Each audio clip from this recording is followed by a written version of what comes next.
दरगाह हज़रत गामन सच्चार की, और यहाँ पर जो है ना बाकायदा मन्नतें मुरादें सब कुछ करते हैं लोग।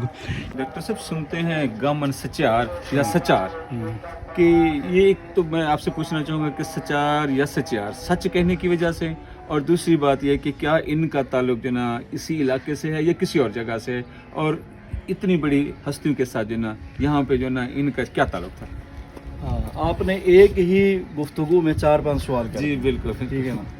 चलें हिम्मत करते हैं। सर पहली तो बात ये है कि हमारी जो ये जिस दरगाह के साथ हम खड़े हैं, हज़रत गामन सच्चार इनका नाम है, और इनके बारे में जो मैंने पढ़ा और किताबों के अंदर और इसके अलावा नेट पर भी मौजूद है, तो ये है कि डेरा गाजी खां आज से तकरीबन 300-350 साल पहले डेरा गाजी खां के जो उस वक्त नवाब थे या जो वो वहाँ का गाजी खान था, ये उनके वज़ीर थे। अच्छा, वज़ीर थे, उनके कुर्बत में रहते थे और सच बहुत ज़्यादा बोला करते थे।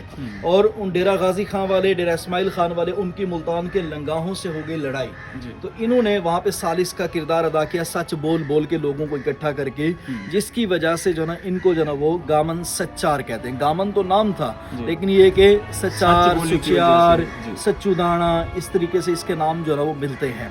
तो इसी वजह से एक तो सच बोलने की वजह से, दूसरा फिर आखिरी उम्र में यहाँ पर दरगाह के आकर ये खलीफा बने, मुजावर बने, और यहाँ पर जो है इन्होंने आखिरी उम्र गुजारी, नेक हो गए, अल्लाह के वली हो गए, अल्लाह के कुर्ब में चले गए।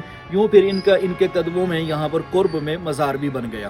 तो लोग बाज़ यहाँ पर आते हैं, मन्नतें मानते हैं और बाकायदा चक्कर भी लगाते हैं। मैंने आपसे यही सवाल करने वाला था कि बचपन में जब हम आते थे ना, जो यहाँ की एक रस्म होती थी मन्नती, ठीक है, तो यहाँ पे कहते थे कि 7 चक्कर लगाए जाएं, लेकिन इस तरह मुस्कुराना नहीं। तो इसके हवाले से जो ना वो ये एक रस्म के तौर पर हम इसे किस तरीके से नाबालिगी की उम्र में हम भी करते रहे, हम भी आते रहे, ठीक है ना। ये 20 साल पहले की बात है, तो 20-22 साल पहले। तो अब यहाँ पर ये मैंने बहुत इसकी तहकीक की, और शरीफ की तकरीबन 40-45 किताबें मेरे घर में रखी हैं जो उच्च पर लिखी गई है। मशहूर 3-4 हैं, ठीक है ना। मखतूते भी हैं मेरे पास। मैंने कोशिश की कि इस चक्कर की कोई रिवायत तहकीक निकल आए, तो मैंने आज तक किसी भी किताब में, मखतूते में, दस्तावेज़ में, किसी भी जगह पर इस चीज़ को नहीं पाया कि 7 चक्कर क्यों लगाए जाते हैं, किस वजह से लगाए जाते हैं। बीच में मुस्कुराने वाली बात, मनोती वाली बात, ये कहीं से साबित नहीं है। लोग आते हैं, लेकिन मैं एक यहाँ पे शरई मसला बयान कर दूँ। तवाफ़ सिर्फ़ और सिर्फ खाना काबा का, उसके अलावा दुनिया की किसी इमारत का, बिल्डिंग का, हमारे यहाँ चंदन पीर में भी तवाफ़ किया जाता है, चक्कर लगाए जाते हैं। शरीयत में ऐसी चीज़ें जायज़ नहीं हैं, ठीक है ना। हम चूँकि मुसलमान हैं, मुसलमान ऐसी चीज़ें, तवहुमात और दकियानूसी बातों से दूर ही रहता है।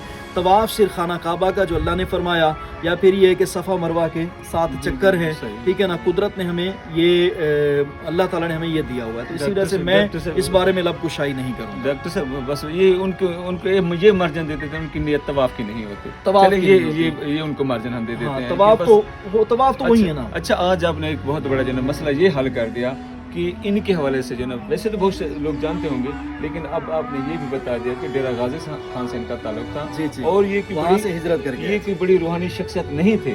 जी। बाद में आके इन्होंने बकायदा, इनकी औलाद भी नहीं है। पहले ये दुनियावी तौर पर ये बहुत बड़ा वजीर थे।